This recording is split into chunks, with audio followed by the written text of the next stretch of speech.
Cinema প্রেমীরা কেমন আছেন? আশা করি ভালো আছেন, আমিও ভালো আছি। তো আমি এখন কথা বলবো একটা মুভি নিয়ে, আর এই মুভিটার নাম হচ্ছে কেসরি চ্যাপ্টার 2। ওকে। আর এখানে অভিনয় করেছেন অক্ষয় কুমার। ওকে।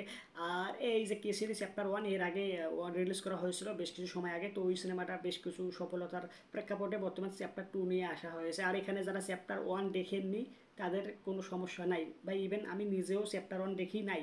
তবে এই সিনেমার ভেতরে চ্যাপ্টার 1 আর চ্যাপ্টার 2 কোনো কনসেপ্টে মিল নেই, মানে কোনো সম্পূর্ণ গল্প আলাদা, একদম পুরোপুরি ফুললি ডিফারেন্ট। ওকে, আলাদা।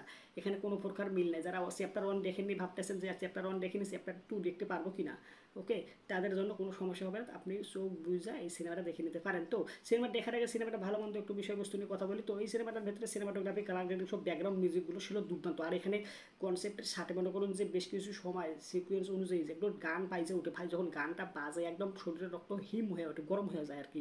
মনে করেন যে একজন, সে মনে করেন অনেকগুলো লোক রে, সিনেমাটা গল্পটা একটু করে আপনাদের শোনাই। ধরেন এক ব্যক্তি, সে মনে করেন যে ইংলিশ ব্রিটিশিয়ান। ওকে। তা সে মনে করেন যে আর্মির জেনারেল, ভালো একটা পদে রয়েছে। তো সে সাধারণ জনগণকে মনে করেন যে ইন্ডিয়ান যারা রয়েছে, ওরা তো ইন্ডিয়ায় রাজত্ব করেছে। তো ইন্ডিয়া যখন রাজত্ব করতো সেই সময়ের গল্প। তো বুঝতে পারছেন কত দশকের, 17 18 দশকের এই গল্প এখানে। তো ওই ব্যক্তি কি করে, অনেকগুলো ইন্ডিয়ানকে এক জায়গায় নিয়ে আসে, তারা প্রোটেস্ট করে একটা কোনো বিরুদ্ধে আন্দোলন করে। সেই আন্দোলনের ক্ষেত্রে তাদেরকে ওপেনে ফায়ার করে মারা হয়। এখন এদেরকে দায় দেওয়া হয় যে তারা টেরোরিস্ট, তারা অ্যাটাক করছিল। ওকে। মানে অস্ত্র হাতিয়ার পাঠিয়ে নিয়ে এসেছিল, যার প্রেক্ষাপটে আমরা গুলি করে মেরে দিচ্ছি টেরোরিস্টদেরকে। তো এখানে অক্ষয় কুমার কিন্তু প্রথম দিকে সে কিন্তু ব্রিটিশদের পক্ষেই থাকে, ব্রিটিশদের হয়ে লড়ে, ব্রিটিশদের সাথে খায় দায়, ঘোরে, যা যাবতীয় যে বিষয়বস্তু রয়েছে। তো ওখানে যখন সে আসে, তখন যখন এখানে যে সিচুয়েশনের যে পরে, সেখানে তার তুমি বসা, সেখানে এখানে এসে সে সিচুয়েশনে পরে, সিচুয়েশনটা তাকে মনে করেন বাধ্য করে ব্রিটিশদের বিরুদ্ধে যাইতে। ওকে। সে মনে করেন যে এখানে আরও বেশ কিছু ক্যারেক্টার রয়েছে, হ্যাঁ, বেশ কিছু অভিনেতা অভিনেত্রী রয়েছে পাশে, সাইড রোল আর কি। তো তাদের প্রেক্ষাপটে মনে করো তাদের কথায়, তাদের ইয়ে, সে তার আর কি ইমোশন যে রয়েছে, মনুষ্যত্ব যে রয়েছে, অনুতপ্ত হয় সে। ওকে। তো এর প্রেক্ষাপটে থানায় মামলা হয় ওই জেনারেলের বিরুদ্ধে, যে সে কারণে সাধারণ জনগণকে গুলি করে মেরেছে, ক্রস ফায়ার করছে। ওকে। তো এখান থেকে মনে করুন যে কোর্ট ড্রামা শুরু হয়। আর এই কোর্ট ড্রামার ভাই শুরু থেকে শেষ পর্যন্ত অলমোস্ট একটু 2 ঘন্টা থেকে একটু বেশি সিনেমাটা রাইন টাইম। আপনি যখন দেখা শুরু করবেন শেষ না করে উঠতে পারবেন না, তা আপনার জানতেই হবে যে তারপরে আসলেই কি হবে।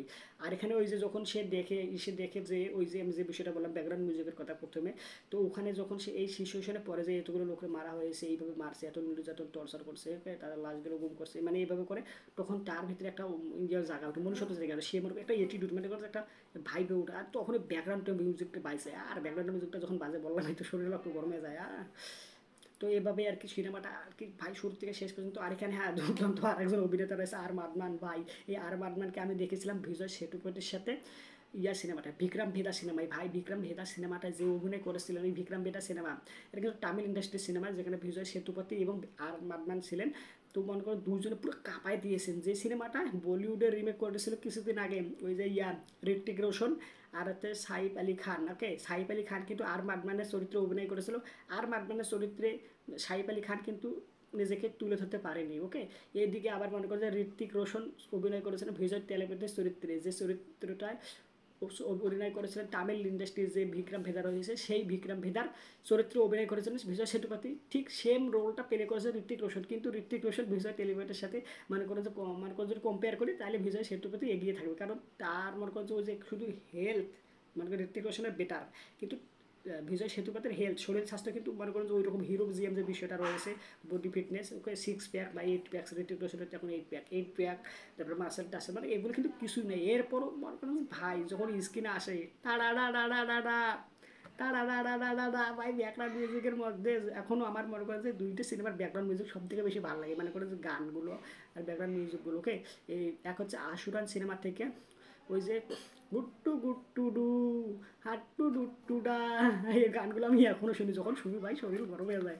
আর এদিকে হচ্ছে বিক্রম ভেটার হচ্ছে এই যে এটা টা ডা ডা ডা ডা ডা ডা টা ডা ডা ডা ডা ডা ডা মে তা কু তু চা টু তে ডি টা তে ডা টা ডা ডা ডা, যদি এগুলো তামিল, হ্যাঁ তামিল দুটো সিনেমা কিন্তু তামিল, আশুরানো তামিল যেখানে অভিনয় করেছিলেন ধানুষ, এদিকে আবার বিক্রম ভেদা যেটা ওতে অভিনয় করেছে বিজয় সেতুপতি, এটা আর বাদমান সহ, এটাও কিন্তু তামিল ইন্ডাস্ট্রি নির্মাণ হয়েছে। ওকে, তো আমি তো আইছিলাম ভাই কিসরি চ্যাপ্টার 2 নিয়ে কথা বলতে। তো এই কিসরি চ্যাপ্টার 2 যে বললাম, সিনেমাটোগ্রাফি কালাগিরি সব ব্যাকগ্রাউন্ড মিউজিক দুর্দান্ত, আর এখানে যে গল্পটা বললাম তাদেরকে কোড ড্রামা থাকে, কোড ড্রামার মধ্যে আর কি জিনিসটা সামনে থেকে এগিয়ে থাকে। আর আদমান আদমান খুব ভালো অভিনয় করেছেন, সে কিন্তু প্রথম দিকে অক্ষয় কুমারের বিরুদ্ধে লড়ে, ইংরেজদের হয়ে লড়ে।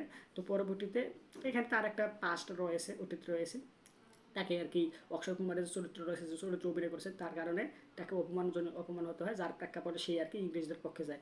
ওকে, ইংরেজরা তাকে একে গরম করায় যে ও তোকে অপমান করাইছিল, ও তোকে এ করেছিল, তো তো শত্রু। পরে মানে করে বিভিন্ন আর কি ম্যানিপুলেট করে তারকে আর কি অক্ষয় কুমারের বিরুদ্ধে লড়াই, কারণ সে একজন ভালো মানের উকিল। সে যদি অক্ষয় কুমারের উকিল যে ওকে যদি হারাতে হয়, তাহলে আর মানের মতোই কিন্তু আরেকজন উকিলকে দরকার, যার প্রেক্ষাপটে তারা তাকে বিভিন্নভাবে আর কি ম্যানিপুলেট করে ওকে তাকে বিরুদ্ধে লড়াই। তো তারপরে আর মাদমান কোথাও গিয়ে বুঝতে পারে, এবং সে আর কি মনে করেন যে পরবর্তীতে আমরা দেখতে পারি জিনিসটা আর কি টুইস্ট অ্যান্ড টার্ন হিসেবে রাখা হয়েছে। আপনারা অবশ্যই সিনেমাটা দেখলে বুঝতে পারবেন। তো এই ছিল বর্তমান কি সিরিজ চ্যাপ্টার 2 সিনেমাটা নিয়ে। তো আপনারা যারা দেখেছেন তাদের কাছে কেমন লাগছে অবশ্যই কমেন্ট করে জানাবেন, আর যারা দেখেনি তারা অবশ্যই দেখে নিতে পারেন। আর ভিডিওটা লাইক দেন, চ্যানেলটা সাবস্ক্রাইব করেন, আপনারা সাবস্ক্রাইব করেন। সম্পূর্ণ ভিডিও দেখার জন্য আপনাকে জানাচ্ছি অনেকগুলো ধন্যবাদ। বাই।